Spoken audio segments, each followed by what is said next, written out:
ಈ ತುರ್ತು ಚಿಕಿತ್ಸಾ ವೈದ್ಯಕೀಯ ವಿಶ್ವ ದಿನವನ್ನು European society of emergency medicine in 1994ನಲ್ಲಿ ಮೇ 27ನೇ ತಾರೀಕು ಅನೌನ್ಸ್ಮೆಂಟ್ ಮಾಡಿದ್ದಾರೆ. ಆ ದಿನದಿಂದಲೇ ಈ ದಿನವನ್ನು ಆಚರಣೆ ಮಾಡಲಿಕ್ಕೆ ಶುರು ಹಚ್ಕೊಂಡಿದ್ದೇವೆ. ಮೊದಲು ಎಮರ್ಜೆನ್ಸಿ ಮೆಡಿಸಿನ್ ಎಂಬುದು ಎಲ್ಲೂ ಇರಲಿಲ್ಲ.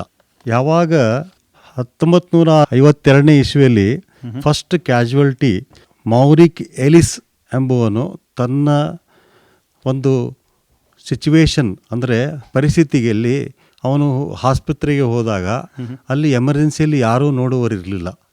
ಅಂಥ ಪರಿಸ್ಥಿತಿಯಲ್ಲಿ ಅವನು ಏನಾದರೂ ಮಾಡಿ ಅದಕ್ಕೆ ಒಂದು ಚಿಕಿತ್ಸೆಯನ್ನು ಪಡಿಬೇಕು, ನಾನು ಯಾರಾದರೂ ಅವಶ್ಯಕತೆ ಇದ್ದವ್ರನ್ನ ಹುಡುಕ್ಬೇಕು ನಾನು ಅಂತ ಹುಡುಕ್ಲಿಕ್ಕೆ ಹೊರಟಾಗ ಅವನಿಗೆ ಎಲ್ಲೂ ಎಮರ್ಜೆನ್ಸಿ ಸಿಚುವೇಶನ್ ಅಂದರೆ ತುರ್ತು ಚಿಕಿತ್ಸೆಯನ್ನು ಕೊಡುವಂಥವು ಒಂದು ಸೆಪರೇಟ್ ಅಂದರೆ ಬೇರೆ ಸ್ಥಳಗಳಲ್ಲೂ ಎಲ್ಲೂ ಕಾಣಿಸ್ಲಿಲ್ಲ ಅವನಿಗೆ. ಅದನ್ನು ಅವಶ್ಯಕತೆ ಎಂದು ಕಂಡುಕೊಂಡು ಅವನು 1952ರಲ್ಲಿ UK ಒಂದು ಪ್ರಪೋಸ್ ಮಾಡಿದ. ಅದರಲ್ಲಿ 1967ನೇ ಇಸ್ವಿಯಲ್ಲಿ ಫಸ್ಟ್ ಪ್ರೆಸಿಡೆಂಟ್ ಅವನೇ ಆದ. ಅದಕ್ಕೆ ಆ ಪ್ರಪೋಸ್ ಮಾಡಿ ಅವನೇ ಪ್ರೆಸಿಡೆಂಟ್ ಆಗಿ ಅದನ್ನು ಶುರು ಮಾಡಿದ. ಆಮೇಲೆ 1979ನೇ ಇಸ್ವಿಯಲ್ಲಿ American board of medical specialties ಒಂದು ರಿಕಗ್ನೇಷನ್ ಆಯಿತು. ಅದಾದಮೇಲೆ 1990ರಲ್ಲಿ ಬ್ರಿಟಿಷ್ ಅಸೋಸಿಯೇಷನ್ ಅಕಾಡೆಮಿ ಕೂಡ ಶುರುವಾಯಿತು. ಇದರಲ್ಲಿ ಎಮರ್ಜೆನ್ಸಿ ಮೆಡಿಸಿನ್ ಅಂದರೆ ತುರ್ತು ಚಿಕಿತ್ಸಾ ವೈದ್ಯಕೀಯ ಡಿಪಾರ್ಟ್ಮೆಂಟೇ ಶುರುವಾಯಿತು. ಅಲ್ಲಿಂದ ತುರ್ತು ಚಿಕಿತ್ಸಾ ಕ್ಯಾಶುವಲ್ಟಿ ಮೊದಲೇನು ಕರಿತಾ ಇದ್ರಲ್ಲ ಕ್ಯಾಶುವಲ್ಟಿ ಅಂತ ನಮ್ಮ ಭಾಷೆಯಲ್ಲಿ, ಅದು ಕ್ಯಾಶುವಲ್ಟಿ ಶುರುವಾಗಿದ್ದು 1990ರಲ್ಲಿ ಇನ್ನು UK, 1970ರಲ್ಲಿ ಇನ್ನು US, 71ರಲ್ಲಿ. ಈ ರೀತಿಯಾಗಿ ಅದು ಶುರುವಾದ್ದು ಇಂಟರ್ನ್ಯಾಷನಲ್ ಅಂದರೆ ವಿಶ್ವದಲ್ಲಿ ಶುರುವಾಯಿತು. ಆದರೆ ನಮ್ಮ ಇಂಡಿಯಾದಲ್ಲಿ 2009ನೇ ಇಸ್ವಿಯಲ್ಲಿ ನಮ್ಮ ಮೆಡಿಕಲ್ ಕೌನ್ಸಿಲ್ ಆಫ್ ಇಂಡಿಯಾದಿಂದ ಅಪ್ರೂವಲ್ ಆಗಿ ಎಮರ್ಜೆನ್ಸಿ ವಿಭಾಗ ಅಂತ ಶುರು ಮಾಡಿದ್ದಾರೆ. ಅದಾದಮೇಲೆ 196 ವೈದ್ಯಕೀಯ ಸ್ನಾತಕೋತ್ತರ ಚಿಕಿತ್ಸಾ ಕೊಡುವಂತಹ ವಿದ್ಯಾರ್ಥಿಗಳನ್ನು ತಯಾರು ಮಾಡಲಿಕ್ಕೆ ಪ್ರತಿ ವರ್ಷ ಅಡ್ಮಿಷನ್ ಆಗ್ತವೆ. ನಮ್ಮ ಕಾಲೇಜಲ್ಲಿ KLE ಆಸ್ಪತ್ರೆಯಲ್ಲಿ ಕೂಡ ಈಗ ತುರ್ತು ಚಿಕಿತ್ಸಾ ಡಿಪಾರ್ಟ್ಮೆಂಟನ್ನು ಎಸ್ಟಾಬ್ಲಿಷ್ ಮಾಡಲಾಗಿದೆ. ಇದು 2021ನೇ ಇಸ್ವಿಯಲ್ಲೇ ಶುರುವಾಗಿದೆ.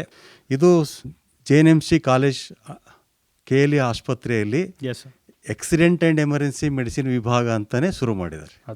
ಇದನ್ನು ನಾವು ಮುಂದುವರಿಸಿಕೊಂಡು 2023ನೇ ಇಸ್ವಿಯಲ್ಲಿ 3 ಸ್ನಾತಕೋತ್ತರ ವಿದ್ಯಾರ್ಥಿಗಳನ್ನು ಅಡ್ಮಿಷನ್ ಪ್ರವೇಶಾತಿಗೆ ನಾವು ಅನುಮತಿಯನ್ನು NMCಯಿಂದ ತಗೊಳ್ಳಲಾಗಿದೆ. ಈಗ ನಮ್ಮ ಹತ್ರ 6 ಸ್ನಾತಕೋತ್ತರ ವಿದ್ಯಾರ್ಥಿಗಳು ಕೆಲಸ ಮಾಡ್ತಾ ಇದ್ದಾರೆ. ಅದಲ್ಲದೆ ಇಲ್ಲಿ ನಮ್ಮ ಎಮರ್ಜೆನ್ಸಿ ಡಿಪಾರ್ಟ್ಮೆಂಟನ್ನು ತುಂಬ ಅಭಿವೃದ್ಧಿಗೊಳಿಸಲಾಗಿದೆ ಮತ್ತು ಈಗ ಅಡ್ವಾನ್ಸ್ಡ್ ಏನು ಅವಶ್ಯಕತೆಗಳಿದ್ದಾವೆ ಅವೆಲ್ಲವನ್ನು ನಾವು ಇಲ್ಲಿ ಅಳವಡಿಸಿಕೊಂಡಿದ್ದೇವೆ ಮತ್ತು ಒಳ್ಳೆಯ ಸೇವೆಯನ್ನು ನೀಡಲಾಗ್ತಿದೆ. ಇಂಟರ್ನ್ಯಾಷನಲ್ ಎಮರ್ಜೆನ್ಸಿ ಈ ವರ್ಷದಲ್ಲಿ ಸ್ಲೋಗನ್ ಇರೋದು proud to provide your emergency care. ಅಂದರೆ ನಮಗೆ ಒಂದು ಹೆಮ್ಮೆ ಆಗುತ್ತೆ ನಿಮಗೆ ತುರ್ತು ಚಿಕಿತ್ಸೆಯನ್ನು ಕೊಡೋದಕ್ಕೆ. ಸೊ ಈ ಒಂದು ತುರ್ತು ಚಿಕಿತ್ಸೆ ಕೊಡೋರಿಗೆ ಒಂದು ಹೆಮ್ಮೆ ಖಂಡಿತ. ಆ್ಯಂಡ್ ಇಂಥ ಸಂದರ್ಭದಲ್ಲಿ ಈಗ ಈ ದಿನದ ವಿಶೇಷತೆ ಬಗ್ಗೆ ನಾವು ಮಾತನಾಡಿದ್ವಿ. ಈಗ ಡಿಪಾರ್ಟ್ಮೆಂಟ್ ಬಗ್ಗೆ ಮಾತನಾಡೋಣ. ತಾವು HOD ಆಗಿದ್ದೀರಾ, ಎಮರ್ಜೆನ್ಸಿ ಡಿಪಾರ್ಟ್ಮೆಂಟ್ ಬಗ್ಗೆ ಇನ್ನು ಸ್ವಲ್ಪ ಇವತ್ತಿನ ದಿವಸ ನಾವು ಏನೇನು ಮಾಡ್ತೀವಿ ಎಂಬ ಚಟುವಟಿಕೆಗಳ ಬಗ್ಗೆ ನಿಮ್ಗೆ ಹೇಳ ಬಯಸ್ತೇನೆ ನಾನು. ಅದೇನಂತಂದರೆ ಇವತ್ತಿನ ದಿವಸ ನಾವು ನಮ್ಮ KLE ಆಸ್ಪತ್ರೆ ಕಾರಿಡಾರಲ್ಲಿ ನಾವು ಎಲ್ಲ ಅತಿಥಿಗಳನ್ನು ಕರೆದು ಎಲ್ಲ ಡಿಪಾರ್ಟ್ಮೆಂಟ್ನವ್ರನ್ನು ಕರೆದು ಮತ್ತು ಎಲ್ಲ ಅಲ್ಲಿರ್ತಕ್ಕಂಥ ಸೇವೆಗಳ ಸಲ್ಲಿಸುವಂಥ ಎಲ್ಲ ವಿಭಾಗಗಳಿಂದ ನಾವು ಕರೆದು ಅಲ್ಲಿ ಒಂದು ಇನಾಗ್ಯುರೇಷನ್ನು ಮತ್ತು ಜ್ಯೋತಿಯನ್ನು ಬೆಳಗಿಸಿ ನಮ್ಮ ಈ ದಿನದ ಬಗ್ಗೆ ಪ್ರತಿಯೊಬ್ಬರಿಗೂ ಮಾಹಿತಿ ಸಿಗಲಿ ಅನ್ನೋದಕ್ಕೆ ಒಂದು ಪ್ರಚಾರ ಕಾರ್ಯಕ್ರಮವನ್ನು ಏರ್ಪಡಿಸಿದ್ದೇವೆ. ಇದು ಬೆಳಗ್ಗೆ 10 ಗಂಟೆಗೆ ಶುರುವಾಗುತ್ತೆ. ನಮ್ಮ ಆನರೇಬಲ್ ವೈಸ್ ಚಾನ್ಸಲರ್ ಅವರು ಕೂಡ ಬರ್ತಾ ಇದ್ದಾರೆ. ನಮ್ಮ ಪ್ರಿನ್ಸಿಪಾಲ್ ಅವರು, ವೈಸ್ ಪ್ರಿನ್ಸಿಪಾಲ್ ಅವರು ಮತ್ತು medical director of the KL hospital, ಉಳಿದ ಎಲ್ಲ ವಿಭಾಗ ಮುಖ್ಯಸ್ಥರು ಮತ್ತು ಸ್ಟಾಫ್ಗಳು ಎಲ್ಲರೂ ಬರ್ತಾ ಇದ್ದಾರೆ. ಅವರ ಸಮ್ಮುಖದಲ್ಲಿ ನಾವು ಈ ಎಮರ್ಜೆನ್ಸಿ ದಿನವನ್ನು ಆಚರಣೆ ಮಾಡ್ತಾ ಇದ್ದೇವೆ. ಅದು ಆ ಎಮರ್ಜೆನ್ಸಿ ಮೆಡಿಸಿನ್ ಅಂದರೆ ಏನು ಎಂಬುದ್ರ ಬಗ್ಗೆ ಅದರಲ್ಲಿ ಮಾಹಿತಿ ಕೊಡ್ತೇವೆ. ಮತ್ತು ಇಲ್ಲಿವರೆಗೆ ನಮ್ಮ ವಿಭಾಗದಿಂದ ಏನೇನು ಸಾಧನೆಗಳನ್ನು ಮಾಡಿದ್ದೇವೆ ಅದರ ಬಗ್ಗೆ ಹೇಳಿಕೊಡ್ತೇವೆ. ಮತ್ತು ನಮ್ಮ ವೈಸ್ ಚಾನ್ಸಲರು ಮತ್ತು ಪ್ರಿನ್ಸಿಪಾಲ್ ಅವರು ಎಮರ್ಜೆನ್ಸಿ ಮೆಡಿಸಿನ್ ಬಗ್ಗೆ ಏನು ಅವಶ್ಯಕತೆ ಇದೆ ಎಂಬುದಾಗೆ ಮಾತಾಡಬಹುದು. ಈಗ ಎಮರ್ಜೆನ್ಸಿ ಮೆಡಿಸಿನ್ ಅಂತ ಹೇಳಿದ ತಕ್ಷಣ ಬಾಲ್ಯದಲ್ಲಿ ನಾವು ಏನಾದರೂ ಆಟ ಆಡುವಾಗ ಕ್ರೀಡೆ ದಿನ ಇರ್ತಿತ್ತಲ್ಲ, ಅಂಥ ಸಂದರ್ಭದಲ್ಲಿ ಗಾಯ ಆಗ್ತಿತ್ತು. ಗಾಯ ಆದರೆ ಫಸ್ಟ್ ಏಡ್ ಬಾಕ್ಸ್ ಇದು ಎಮರ್ಜೆನ್ಸಿ ಮೆಡಿಸಿನಲ್ಲಿ ಬರುತ್ತಾ? ಸ್ವಲ್ಪ ಸಂಕ್ಷಿಪ್ತವಾಗಿ ಎಮರ್ಜೆನ್ಸಿ ಮೆಡಿಸಿನ್ ಅದರ ಬಗ್ಗೆ ತಿಳಿಸಿ. ಹೌದು, ಅದರಿಂದನೇ ಶುರುವಾಗಿರೋದು ಆ್ಯಕ್ಚುಲಿ.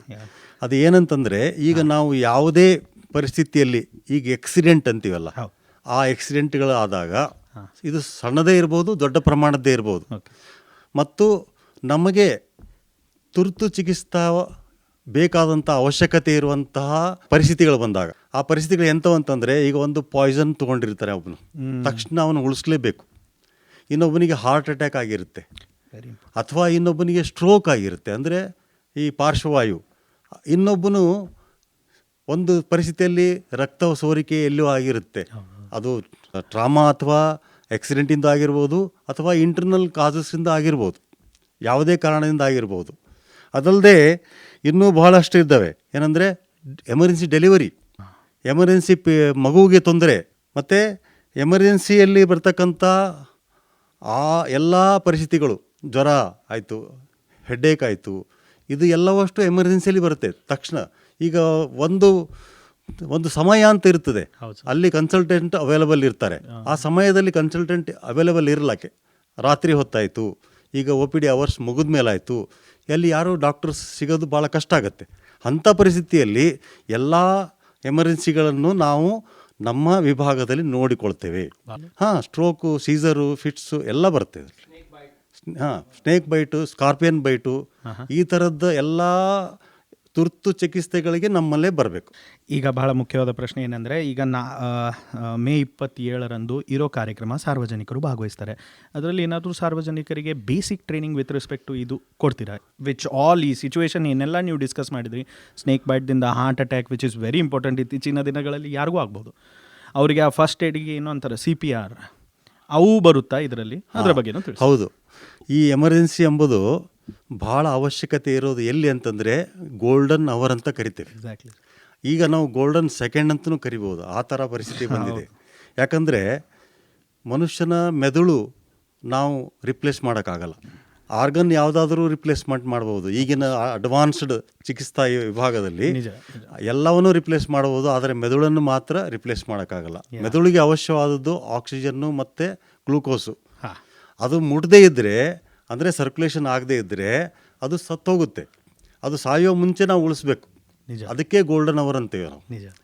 ಇದಕ್ಕಾಗಿ ನಾವು ಈ ನಮ್ಮಲ್ಲಿ KLE ಪೆರಿಫೆರಲ್ ಸೆಂಟರ್ಸ್ ಇದ್ದಾವೆ, ಒಂದು 6-8 ಸೆಂಟರ್ಸ್ ಇದ್ದಾವೆ. ಅದರಲ್ಲಿ ಹೋಗಿ ನಾವು ಯಾವ ರೀತಿಯಾಗಿ ಎಮರ್ಜೆನ್ಸಿಯನ್ನು ನಮ್ಮ ಸೆಂಟರ್ಗೆ ಕಳಿಸ್ಬೇಕು, ಎಷ್ಟು ತೀವ್ರಗತಿಯಲ್ಲಿ ಕಳಿಸ್ಬೇಕು, ಅವರಲ್ಲಿ ಫಸ್ಟ್ ಏಡ್ ಏನು ಟ್ರೀಟ್ಮೆಂಟ್ ಕೊಡಬೇಕು, ಇದೆಲ್ಲವನ್ನು ನಾವು ಕೂಲಂಕುಷವಾಗಿ ಅವರಿಗೆ ಮಾಡಲು ಒಂದು ಕ್ಲಿನಿಕಲ್ ಸ್ಟಡಿಯನ್ನು ಮಾಡ್ತಾ ಇದ್ದೇವೆ. ಈಗ ಅದನ್ನು ಇಂಪ್ಲಿಮೆಂಟ್ ಆಗ್ತಾ ಇದೆ. ಇವತ್ತಿನ ದಿನ ಅದನ್ನು ಹೇಳಲಿಕ್ಕೆ ನನಗೆ ಭಾಳ ಸಂತೋಷವಾಗುತ್ತೆ. ಇಲ್ಲಿ ಜನರಿಗೂ ಕೂಡ ಅವೇರ್ನೆಸ್ ಮಾಡಬೇಕು. ನಾವು ಈಗ ಪ್ರತಿ ಜನರಲ್ಲಿ ಈಗ ಮಾತಾಡ್ತಿದೆಯಲ್ಲ, ಇದೇ ಒಂದು ಅವೇರ್ನೆಸ್ ಆಗಿಬಿಡುವುದು. 100%. ಅದಕ್ಕಾಗಿ ನಾವು ಈ ಅವಶ್ಯಕತೆಯನ್ನು ನಾವು ಹೇಳ್ತಾ ಇದ್ದೇವೆ.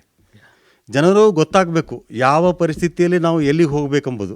ಈಗ ಒಂದು ಸ್ಟ್ರೋಕ್ ಆಗಿರೋ ಪೇಷಂಟು ಒಬ್ಬ ನಾರ್ಮಲ್ ಲೋಕಲ್ ಫಿಸಿಷಿಯನ್ ಹತ್ರ ಹೋದರೆ ಅವರು ಬರೀ ಔಷಧಿಗಳನ್ನು ಕೊಟ್ಟು ಕಡಿಮೆ ಮಾಡಬೇಕಾಗುತ್ತೆ. ಅಲ್ಲ, ಅದು ಅವಶ್ಯಕತೆ ಇರೋದು CT ಬ್ರೇನ್ ಮಾಡಬೇಕಾಗತ್ತೆ ಫಸ್ಟ್ ತಕ್ಷಣ, ಆಮೇಲೆ ಥ್ರಾಂಬೋಲೈಸಿಸ್ ಅಂತ ಮಾಡಬೇಕಾಗುತ್ತೆ. ಈ ಥರದ ಅವಶ್ಯಕತೆಗಳು ಎಮರ್ಜೆನ್ಸಿಯಲ್ಲಿ ಬೇಗ ಮಾಡಿದರೆ ಮುಂದೆ ಆಗುವ ಮೆದುಳಿನ ಡ್ಯಾಮೇಜ್ ಅನ್ನು ನಾವು ಉಳಿಸ್ಬೋದಾಗತ್ತೆ, ಅವರ ಮರಣವನ್ನು ಉಳಿಸ್ಬೋದಾಗುತ್ತೆ. ಅಂದರೆ to improve the survival rate ಅಂತೇವೆ, ಅದಕ್ಕೆ ಟು ಅವಾಯ್ಡ್ ದ ಕಾಂಪ್ಲಿಕೇಶನ್ ಅಂತೇವೆ. ಮುಂದೆ ಆಗತಕ್ಕಂಥ ತೊಂದರೆಗಳು, ಹೆಚ್ಚಿನ ತೊಂದರೆಗಳಾಗ್ತವೆ, ಅವೆಲ್ಲವನ್ನು ನಾವು ನಿಲ್ಲಿಸಿ ಒಂದು ಹೊಸ ಜೀವವನ್ನು ಕೊಡಬೇಕಾಗತ್ತೆ.